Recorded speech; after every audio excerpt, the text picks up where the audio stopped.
नमस्कार फ्रेंड्स, कैसे हैं आप सब। आशा करती हूँ सभी बहुत अच्छे होंगे। मैं पूजा वेलकम करती हूँ आपका आपके अपने यूट्यूब चैनल अंकित वास्तु ज्ञान में।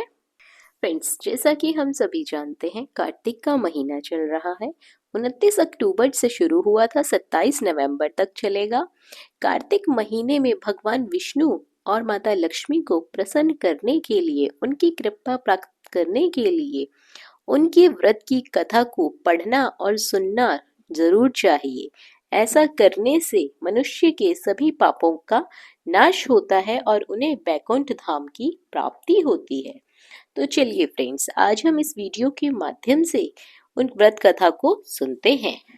एक बार की बात है, सत्यभामा श्री कृष्ण से प्रसन्न होकर बोली, हे प्रभु, मैं धन्य हुई, मेरा जन्म सफल हुआ।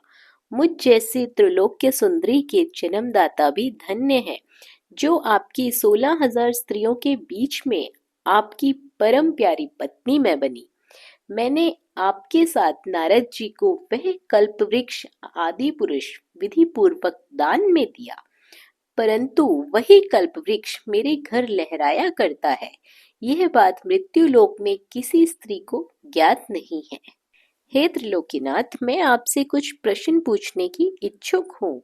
आप कृपा करके मुझे कार्तिक महीने की कथा को विस्तार पूर्वक सुनाइए, जिसको सुनकर मेरा हित हो।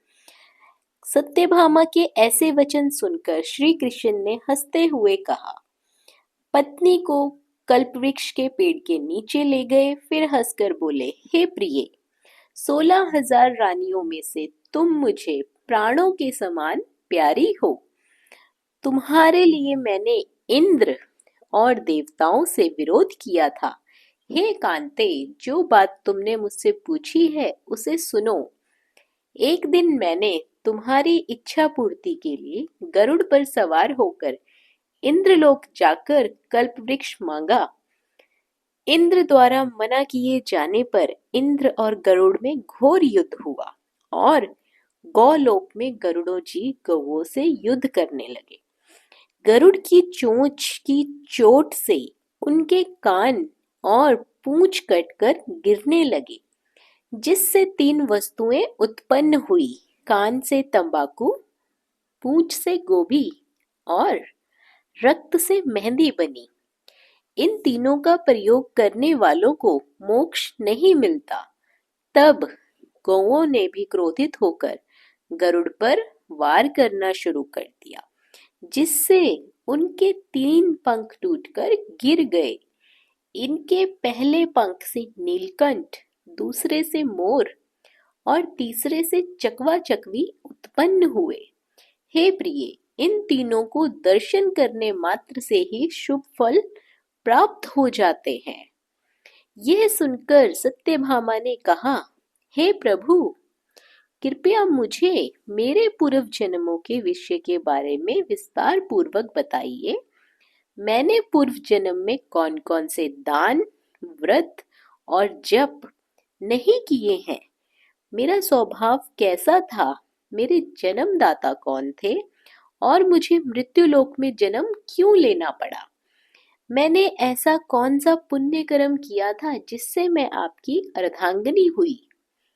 श्री कृष्ण ने कहा, हे प्रिय, अब मैं तुम्हारे पूर्व जन्म के बारे में, पुण्य कर्मों के बारे में विस्तार पूर्वक बताता हूँ, उसे सुनो। पूर्व समय में, सतयुग के अंत में, मायापुरी में, अत्रि गोत्र में वेद वेदांत के ज्ञाता देव शर्मा नामक एक ब्राह्मण निवास करता था।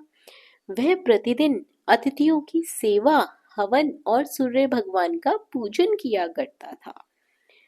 वह सूर्य के समान तेजस्वी था।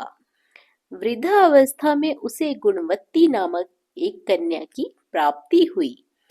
उस पुत्रहीन ब्राह्मण ने अपनी कन्या का विवाह अपने चंद्र नामक शिक्षक से कर दिया। वह चंद्र को अपने पुत्र के समान मानता था और चंद्र भी उसे अपने पिता की भांति सम्मान देता था। एक दिन वे दोनों कुश व समिधा लेने के लिए जंगल में गए।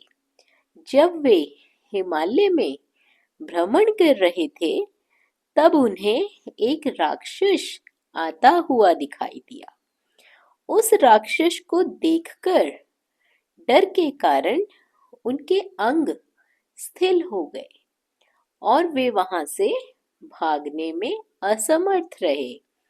तब उस काल के समान राक्षस ने उन दोनों को मार डाला।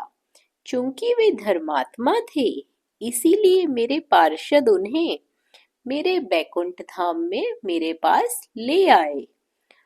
उन दोनों द्वारा आजीवन सूर्य भगवान की पूजा किए जाने के कारण मैं दोनों पर अति प्रसन्न हुआ।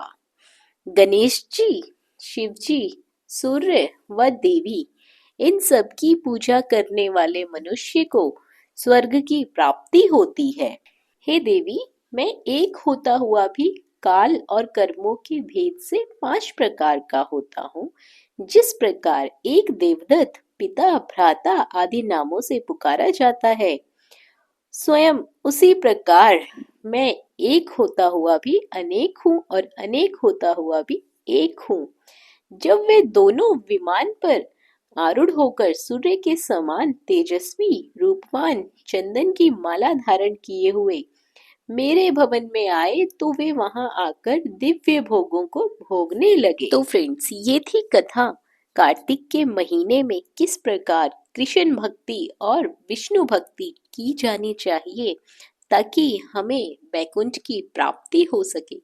फ्रेंड्स, ध्यान रखें कि सूर्य देव की पूजा अवश्य करनी चाहिए, गणेश भगवान की पूजा अवश्य करनी चाहिए, विष्णु भगवान का स्मरण कार्तिक माह में और एकादशी के दिन तो जरूर करना चाहिए। तो फ्रेंड्स, वीडियो अच्छी लगी हो तो वीडियो को लाइक और शेयर जरूर करें। धन्यवाद।